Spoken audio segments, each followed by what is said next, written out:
Yeah.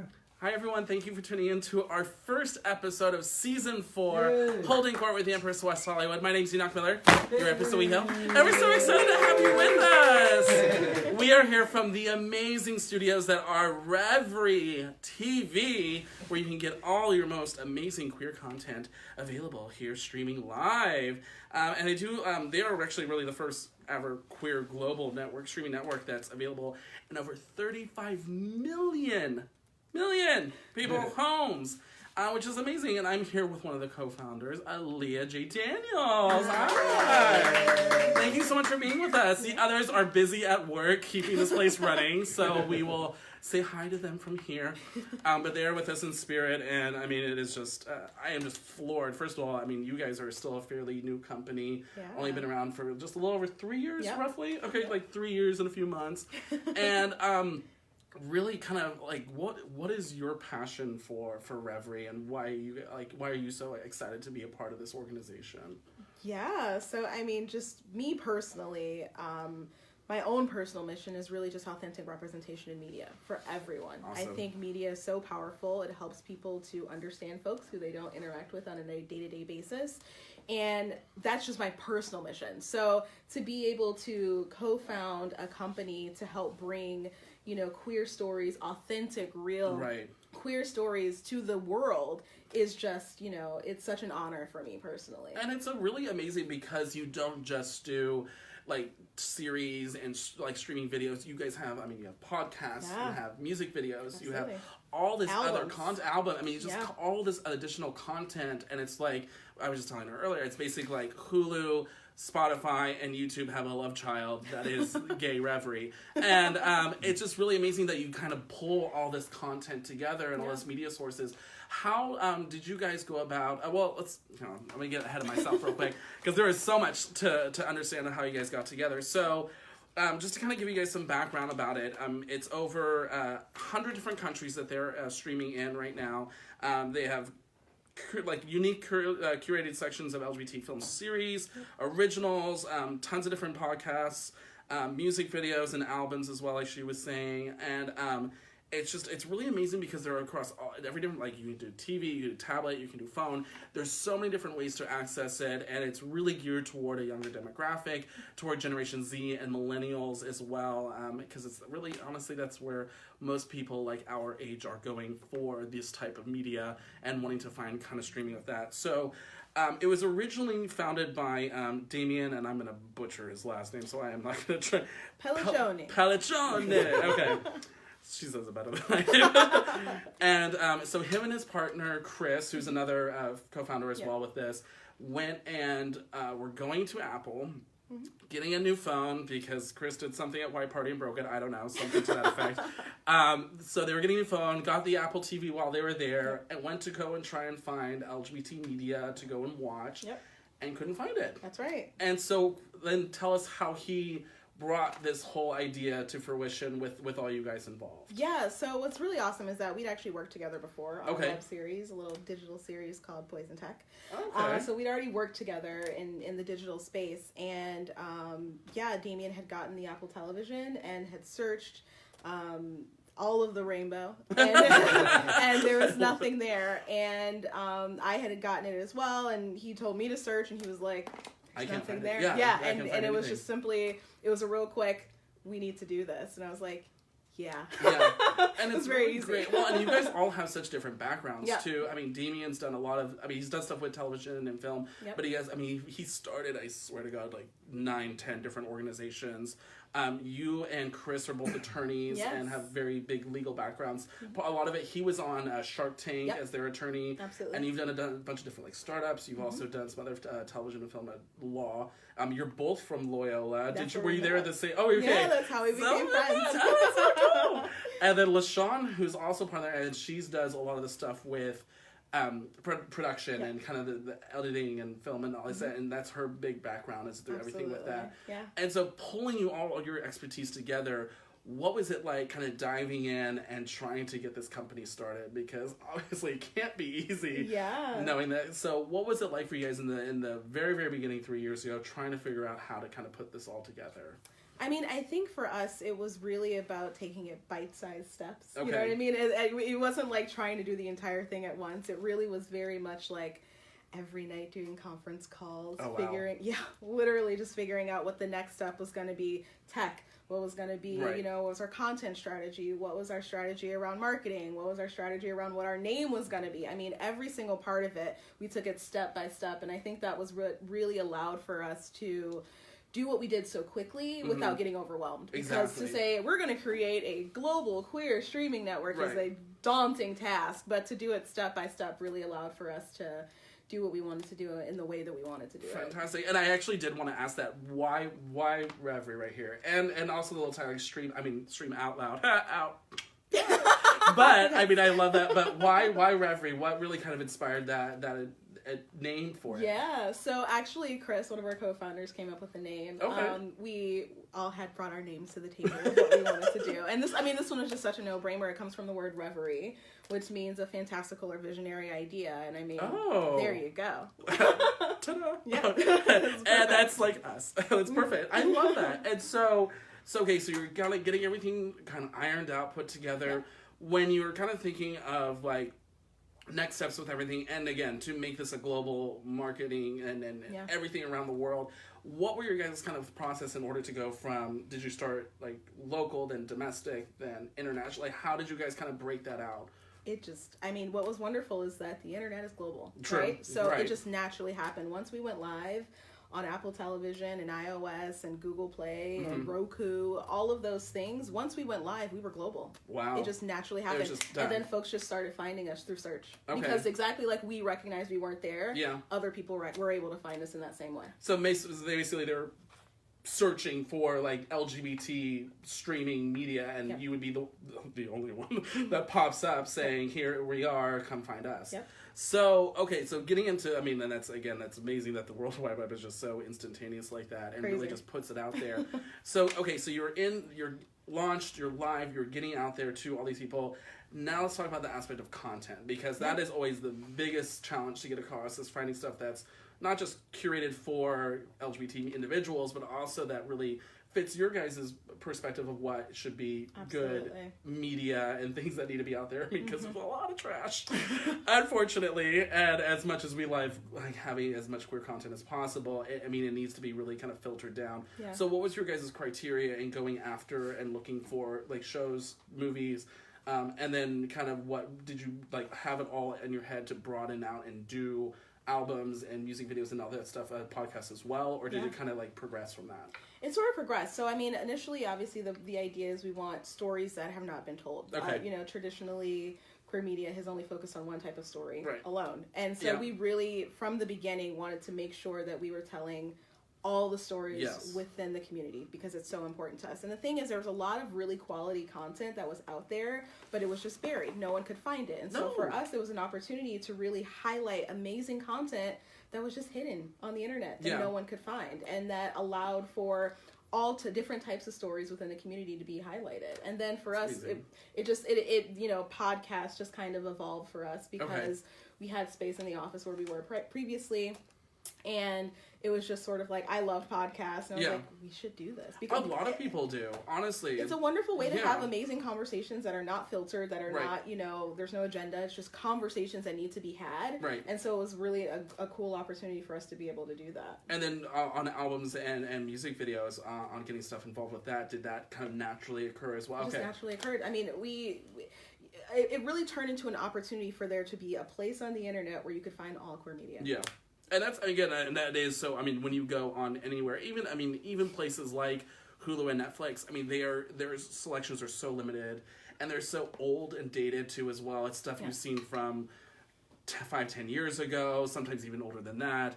And it's just really hard to find stuff that's, first of all, current, and then it's just readily accessible. So with your guys' streaming media, it's, first of all, you have two amazing options to it. You can purchase your Revry subscription for $4.99, and it's cheap. That is so easy. That's like a freaking coffee at Starbucks, for fuck's sake, for a month subscription. Or you could do, you have advertising where you can do it for free, and you just watch the commercials, basically, like watching television. So how did you guys go about, did the membership, I'm assuming, start first, and then the ad campaign option came later? Like, how did that work for you guys on that aspect? Yeah, we actually started as an SVOD app, so coming with a subscription, and then it just became incredibly clear to us, especially as we became more and more global and being downloaded in so many different countries, and particularly countries where people are persecuted for being who they are. Exactly. It became very, very apparent to us very quickly that folks there would not be able to subscribe because they couldn't put Revry on a credit card statement, or the financially it just wasn't something that was feasible. But more than anyone else, they need these stories. It was a security reason. Exactly. Yeah. And so we realized very quickly that to be able to offer this content everywhere around the world safely for our, for our community to be able to watch safely, it was important for us to really try and figure out a way to do AVOD. Yeah, and I know, Damien is so proud of this, and he touts this all the time in interviews. In places like Iran and Saudi Arabia, places where it is by death illegal to be an LGBT individual, and so it's so amazing that you guys have this option to, like you said, that it really kind of helps give them the opportunity to see queer content, experience the media they want to do, but safely be secure in their own community as well, that they still have to survive. And again, the great thing is this transcends not even just that. Even on a local level with people of color, with stuff for our transgender community. You guys have such diverse content across the board, and I think it really just helps lend to what you guys are trying to do as your mission statement and really provide it for everyone. Yes. Do you guys, when you go about currently now after 3 years, do you find it, what do you find when it comes to media coming to you now? Do you find it just, has it exploded over the last few years? Like, what are you guys kind of seeing as the intake for now for queer media in 2019 now? Oh my god, I almost said 2018. It's a new year! Fuck. So for 2019, what do you guys kind of start seeing as this influx of new LGBT and queer media content? Yeah, for us, it's been amazing. We went from searching out content to having content, every day, more and more content is just pouring in of folks who are telling amazing stories. And they just don't know where to go. And now I'm so incredibly proud that they find Revry to be the place that they want to go. They want their stories to be a part of this community. And so we're incredibly proud of that. And just amazing stories from across literally, I say this all the time, but across the rainbow. Literally every story that you can think of are being, they're pouring in, and we're so proud of that. And I like to touch about this too, because it is important, the fact that, like you're saying across the rainbow, because Alia is our ally here, and it's not specifically part of the LGBT community, but it, again, is a huge supporter of this. And then for your perspective, being someone that is a straight woman coming into this, and again, you are like bombarded gay all day, so you're it's basically gay by proxy. But for you being in this industry for media, which is again is typically a very heterosexual type of industry, to now being in this one that is very LGBT heavy, for you, what do you see as your perspective of coming in as a straight woman, going like, oh wow, this is just amazing for me to kind of experience? Oh yeah, for me, at the end of the day, I'm a woman of color. Right. So I'm a woman of color. Right. So I recognize the importance and the value of being an ally. Right. And so for me, every day I think to myself, what do I want for someone? So if someone is being an ally for me, what do I want? Exactly. What am I able to offer to them that I would want offered to me in that type of support? And so for me, it is just the biggest honor to be able to serve a community that I'm not necessarily traditionally a part of, but to be able to serve. So well to. It's such an opportunity of service for me. Right. And like I said, because media is so powerful, to be able to change, because stories literally, it's part of what we always say, but stories literally change the world. Yeah. If someone sees a story that changes their way or their viewpoint of, what a black person is like, or a gay person is like, because they've never met them before. It literally is powerful. And so to be able to serve in this way is just, I'm grateful every day. And it does. It's really it's that window into another world, in a sense, that you would never on a regular basis be able to experience. Exactly. But because you have something like this as available on our World Wide Web, it really does. It bridges these kind of barriers of, and sometimes a lot of misconceptions and preconceived notions of who and what these people are and how they interact on a day-to-day basis. And it's so amazing that these stories are able to be told like that. And I'd like to get a little bit more, we're going to step a little bit away from Revry for a second and get to know a little bit more about you and kind of your upbringing, kind of how you got involved in media, because it's a big passion from you, and you've been involved with it for so long outside of Revry itself. So you're originally from, not necessarily Detroit, but Detroit area. Yeah. Like, what was the city? It's basically Detroit. It's Detroit. It's out there.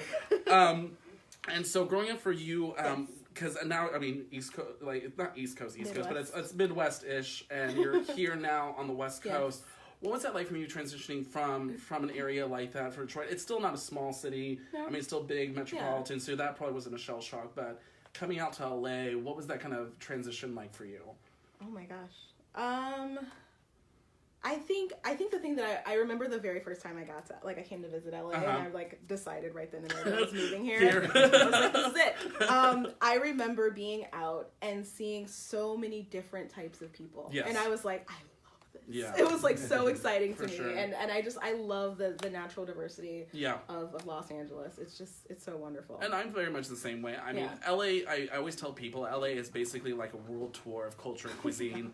You can see a little bit of everything from almost all around the world. We have little Bangladesh, little Taiwan, little Ethiopia, Philippines. I mean, it's just all around here. There's so much culture, but it overlaps so well. Yeah. And you have it sprinkled in such a beautiful way. Like you said, it really just shows this kind of diversity that, I mean, you don't really get in a lot of cities. Absolutely. I mean, it's really like New York. You will. I mean, that's really it. I mean, New York and maybe like some little bit of Boston, a little bit here, and not so much. But it's mostly those. Us, like, we're the two big ones that really just kind of get that influence. Yeah. And it is really amazing. So you move out to Los Angeles. Yes. Are you still practicing law at this time, or are you still doing school? I moved here for a law school. Okay, so for law school, for Loyola? Yes. Okay, perfect. And then you meet, and it's like, I'm like, well, she's got a lot of background. She's been busy. And so, because you were also, because you did Albion as well. You did Albion. That. Albion? Yeah, it's okay. It's a little guy. And then University of Laverne. Mm-hmm. So you those as well. There, yeah. Started there, okay. Mm-hmm. And then that's where you did sports and entertainment law. Mm-hmm. Oh, because that seems difficult. I mean, other law seems difficult. That seems really difficult because those people have egos, to say the least. I mean, okay, here's the thing. This is what I always say. Entertainment is just a business. Mm-hmm. It is literally just a business. Yes, there may be a little more ego involved. But, it's just a business. It is literally a business. It is a, good or service that is being offered to the world. And so that's it's a little different. Every sector has a different, things that they deal with. But what was the attraction and appeal for you to kind of get involved in that, and what, like, especially entertainment? Yeah. Obviously, because that's being the backbone of it all. But what really kind of drew you into? I mean, obviously you didn't want to be an actress or do anything with that, but why practicing law in that specific field? It's funny. So I graduated from college and I worked for a law firm for a year. Okay. And I found the law to be so interesting just because it was something that was always changing. Okay. And I was like, oh, this is something I won't get bored of. Like, I didn't want to do a job that I was going to be day in and day out the same thing. Nothing changes. Something new. Yeah, it was something new. It was exciting. I could use my brain. I thought that was cool. True. But for me, I will say that I was very adamant that in going to law school and deciding to be a lawyer, for me it was entertainment law. Okay. And it was for the exact same reasons that I said before. Media and the importance of diversity within media has always been a personal goal and personal mission of myself. So therefore, to be able to go to law school, I was like, well, I'm going to go to law school, but I want to do entertainment law with the goal of being able to do, in essence, what I'm doing now. Okay. And so when kind of Damien pulled you away from what you did, it was a small startup. You were doing law for them and doing just legal work and whatever.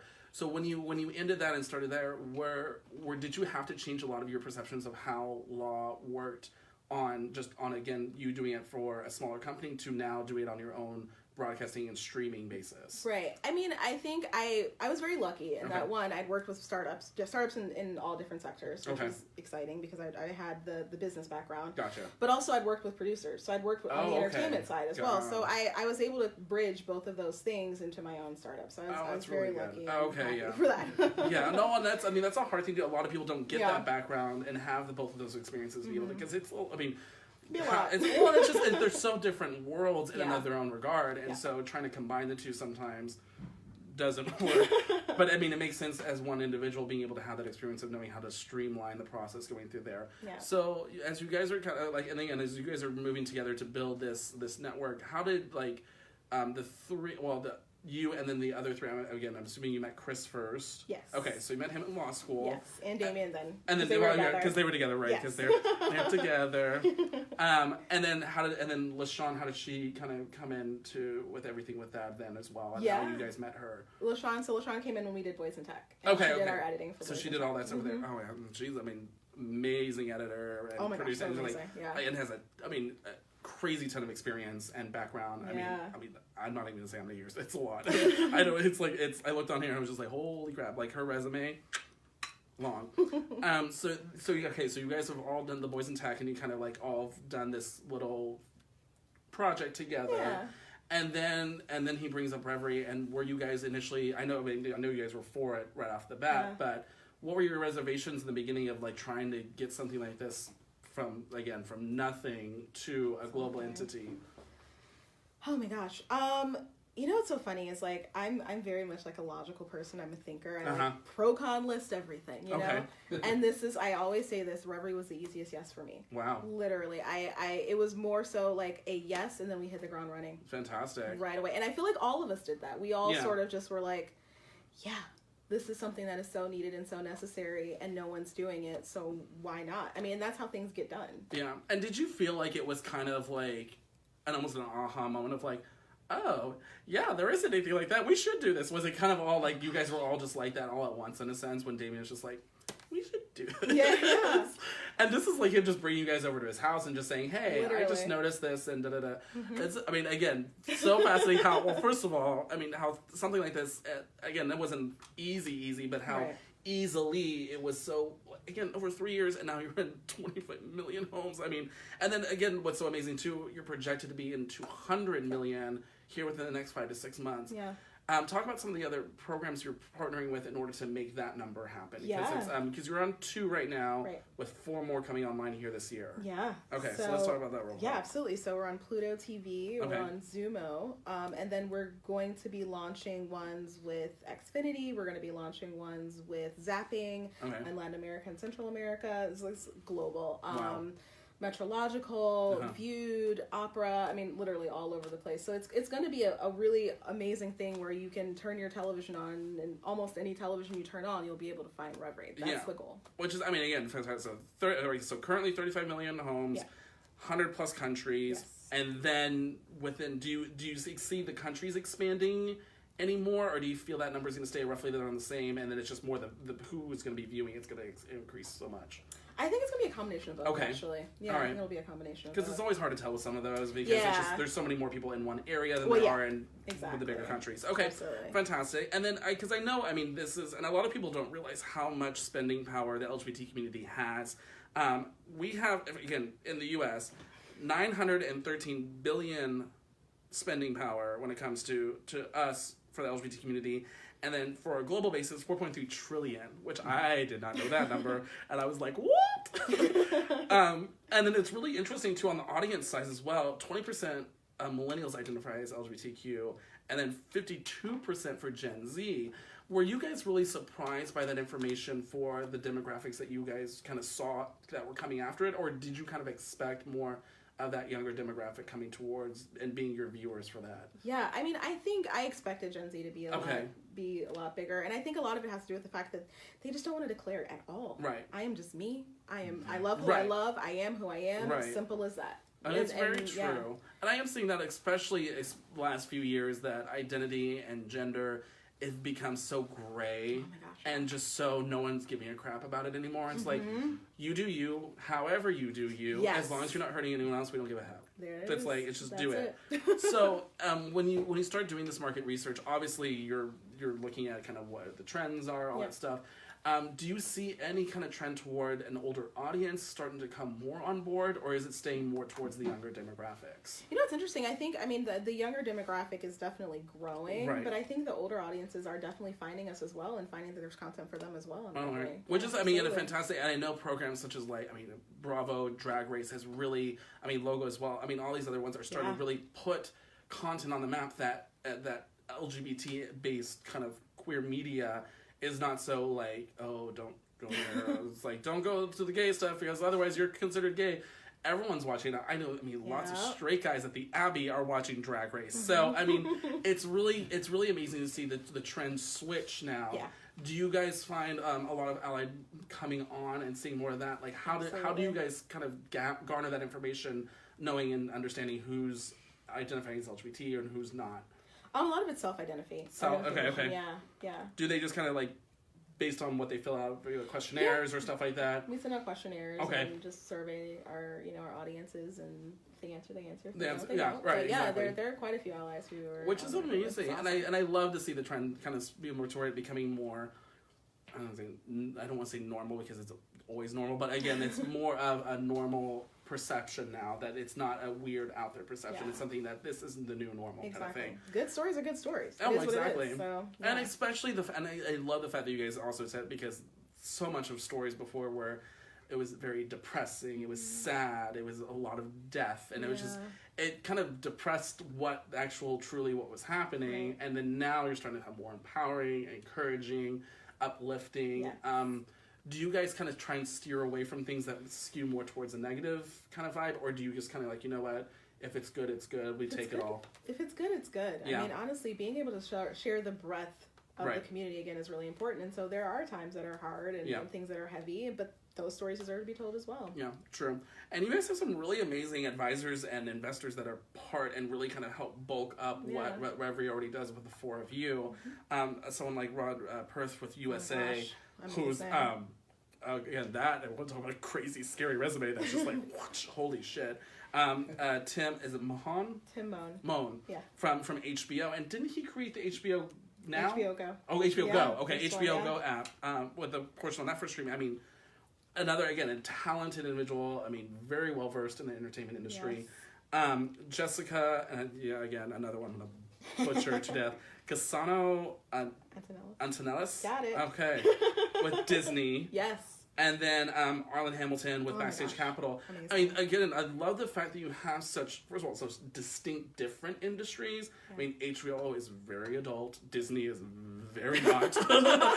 And, I mean, USA and Backstage Capital are kind of somewhere in between on a little bit of both. How did you go about finding these individuals to be a part of, again, as an advisory board, in a sense, and kind of giving you guys the direction and helping you out when you're like, I don't understand how this works. Can you kind of give us some direction on it? Yeah, I mean, it was just, for us, it was amazing because we were able to find people who, number one, were just champions, and believed in what we were doing. Exactly. I mean, obviously that's number one. They absolutely believed in what we were doing. They realized this was the time. Yeah. They realized that we were the folks to do it. So that was super important in any way. But they just have been so instrumental in helping us to meet the right folks and helping us to do the right things to help bring Revry to where we are right now. Right.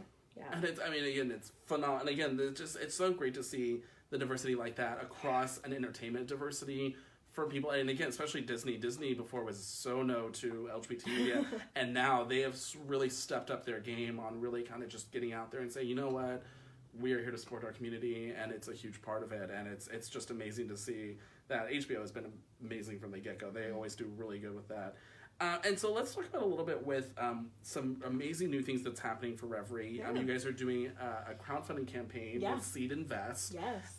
Really kind of walk us through what kind of initiated this and what you guys were kind of looking to help garner through it. Sure. So we were getting ready to start our next round of investment. Okay. And we just realized that, number one, we are, more than anything else, we're community first. Right. We've shifted our platform from being SVOD to AVOD so that we could bring in more of the community to experience what we were trying to create. And so as we thought about it more and more, we realized this is such an amazing opportunity for us to allow, the community to invest in what we're doing and help really change the landscape of what queer media looks like. Yeah.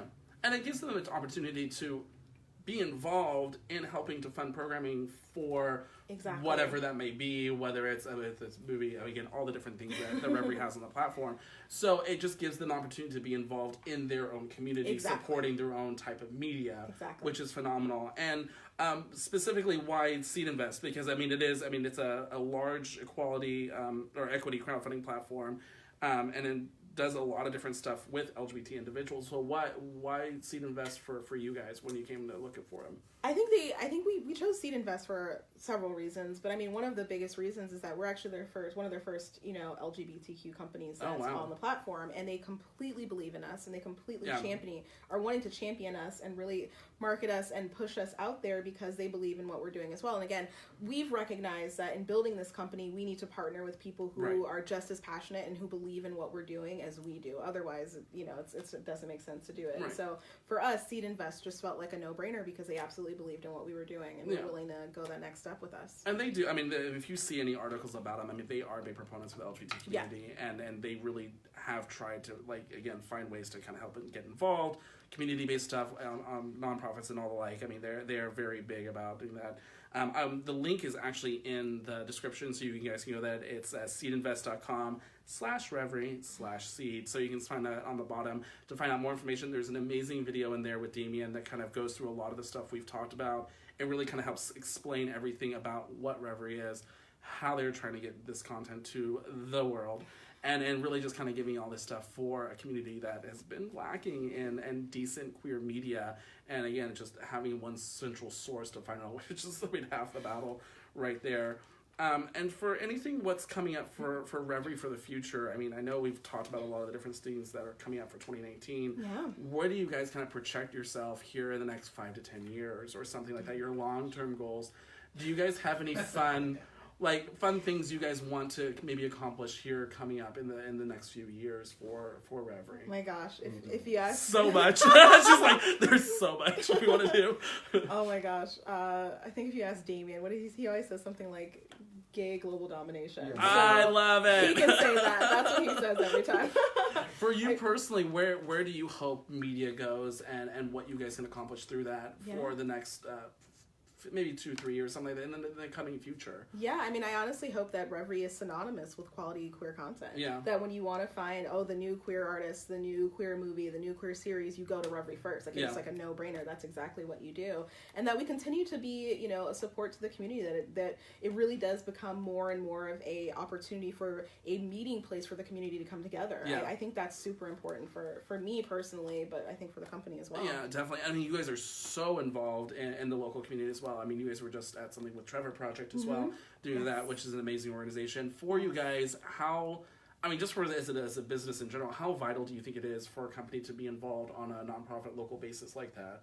For us, it's part of our lifeblood. I think it is inherently who we are as people, and then inherently who we are as a company. We serve this community, and so you can't just serve the community by only having your company. That means you serve the community with other folks who are trying to do good things. And so, for us, we partner with the Trevor Project to live stream, both LA and then coming up in New York, the Trevor Awards. And so it's just Trevor Live. It's just, for us, again, it made perfect sense to be able to do this because we genuinely believe in what they're doing. They are literally saving lives. Oh, so, for sure. It made perfect sense for us. We have to do that. And I mean, Trevor itself has blown up over the last, even 10 to 20 years. I mean, when I was younger, God, fuck. When I was really young, it was just a hotline, and now it has evolved into so much more. And like you said, they do so much to literally save lives, which is so amazing. Mm-hmm. Do you guys have other ones in the area that you kind of like to partner, like an LGBT center or anything like that? Okay, so do you, when you come to trying to find a nonprofit to partner with, it can get out of hand, but who are some of your go-tos when you guys looking to partner on a media basis? Who do you guys kind of look to do stuff with that? Yeah, absolutely. So definitely working with the center is important for us as well. Trevor's a no-brainer. HRC, we actually are going to be at Thrive this year. Fantastic. Film Room to Grow is going to be the centerpiece film for Thrive this year, and again, just amazing work. Yeah, it's such a no-brainer. It's folks who are literally doing things to help to push this world to be a better place. As cheesy as that sounds. No, but at the end of the day, that's what it's about. But it's true, and it really is. And it's not cheesy if it actually works. And that's what's so great about it is we see these things actually having an impact and doing stuff like that. When it comes to what you guys are doing because I feel like streaming is becoming the new. Everything's going live. YouTube's now live. Hulu's got live stuff. Facebook's doing their whole new programming with stuff like that. So for you guys, do you see streaming becoming more of a focal point in what people do for immediate online content? I think so. Okay. I think so. And I mean, if you look at like our channels on Pluto and on Zumo, that's exactly what we offer as well. It's like being able to just come home, turn on your TV, and watch Revry live. You don't necessarily want to think about it. You're just like, oh, what's on Revry? I can watch. If you want to know what's on demand, go into the app and you can watch it that way. And it's just, I mean, that's so amazing too, because then it's like, it becomes, like you said, it's just going on, turning on the TV like you would any other day, but it's Revry. Yep. And it's the content you want. And I love this. But this is, I mean, again, this is so amazing. You for the longest time, we've been starving for something that not just helped generate queer content, but really focalized everything into this one little area that really said, here's where it is, here's where you can find it, and enjoy. And I'm so excited for what you guys have brought to us and for our community, and the fact that it expands not just, I mean, the LGBTQ community, it expands so much further than that. Is there anything you would say to individuals looking to maybe get involved in the media world, or like something that you get some advice of wanting to develop content for a media company like yourself? What would you kind of help point them in the direction to getting to presenting to maybe you? Yeah, I mean, for us, again, it's just super important that you are telling an authentic story, right? If it's and the truth of the matter is, if it's not your story, go find folks whose story it is and talk to them, and understand the nuances that maybe you don't understand. But more than anything else, it's incredibly important that these stories are authentic. It's not the same story every single time. There's a time and a place, absolutely, for, coming out stories. Right. But everybody's story, there's things that happen after you come out. Yeah. So, you know what I mean? So continue to tell that story. And like, being able to have stories from all over the world. Right. It's incredibly important that we have international content, because you might not know what it's like to be a lesbian in Zimbabwe. Yeah. You just might not. Exactly. And so having stories from all over the world is just as important. But being authentic with it. Don't tell the story that you think people want to hear. Tell the story that needs to be told. Okay. And I'm gonna surprise her a little bit with a quick question, because I know it's not planned, but for Revry being, because we're in Glendale, California right now. Since it's obviously digital, you don't necessarily need a physical brick and mortar. But do you guys see yourselves potentially putting places in countries where you could actually have a broadcasting station, or a place where they could do a studio and film and create content there? Do you guys see yourselves doing that, or have you even talked that far into the future of doing something brick and mortar wise? Yeah, I think eventually. Okay. Absolutely. You've got to be on the ground. You've got to know. You've got to meet folks. You've got to be able to again, it's that authenticity. Right. This is a very digital world. Yes. Of course. Yes. Absolutely. 100%. And we're able to do that digitally now. But I think down the road, eventually. Yeah. That makes sense. Again, and obviously it's going to be hard to do in a place like Iran, Saudi Arabia, stuff like that. But it'd be amazing to find ways to maybe do a hub or stuff like that. I'm just so excited to see what this translates into boots on the ground kind of stuff. Like you said, telling those authentic stories that someone who's lived it day in, day out are going to be able to do that. And you can't really do that from here in California. You have to be able to do it somewhere over there and being able to tell that authentically. So Alia, thank you so much for being with us today. And we want to thank the other three founders as well, for Chris, Damian, and LaShawn. You guys do such an amazing work. We are so grateful for this platform that you guys have created for our viewing pleasure. So thank you all so much. We want to give a special thank you to GayLifeLA.com, who helps produce this. And thank you to Revry for the space. Beautiful studio out in Glendale, California. So thank you guys so much. And thank you for tuning in to Season 4. We're so excited.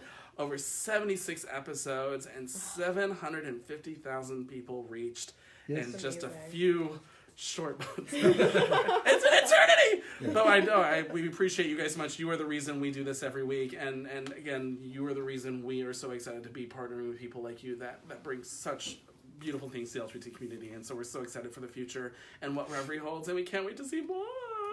So thank you guys so much. We'll tune in next week. Bye.